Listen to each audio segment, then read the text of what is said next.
ქრისტიან-დემოკრატიული მოძრაობის შეზღუდული შესაძლებლობის მქონე პირთა თანადგომის კომიტეტის წევრებმა დღეს სპეციალური ბრიფინგი გამართეს. კომიტეტის თავმჯდომარის თამაზ მჟავანაძის განცხადებით, არ არსებობს სპეციალური სატრანსპორტო საშუალება, რომლითაც შეზღუდული შესაძლებლობის მქონე პირები ეტლით დამოუკიდებლად გადაადგილება შეძლებენ. ქრისტიან-დემოკრატიული მოძრაობის შეზღუდული შესაძლებლობის მქონე პირთა თანადგომის კომიტეტის წევრებს მერიის ეკონომიკური პოლიტიკის სამსახურის უფროსის მოადგილე პასუხობს.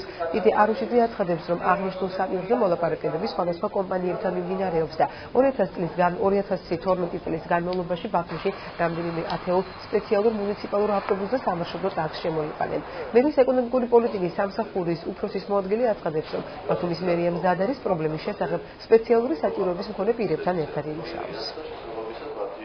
მოვითხოთ შესაბამისი სამსახურებისგან შემოიყვანოს და უზრუნველყოს ეს სპეციალური ტრანსპორტი, რომ შეზღუდული შესაძლებლობების მქონე ადამიანებმა შეძლონ კომფორტულად გზავრობა ამ ტრანსპორტით. ერთეული ავტობუსის შემოვა, სადაც აბსოლუტურად ყველა ეს დეტალი იქნება გათვალისწინებული, რომელიც დღეს პრობლემას წარმოადგენს.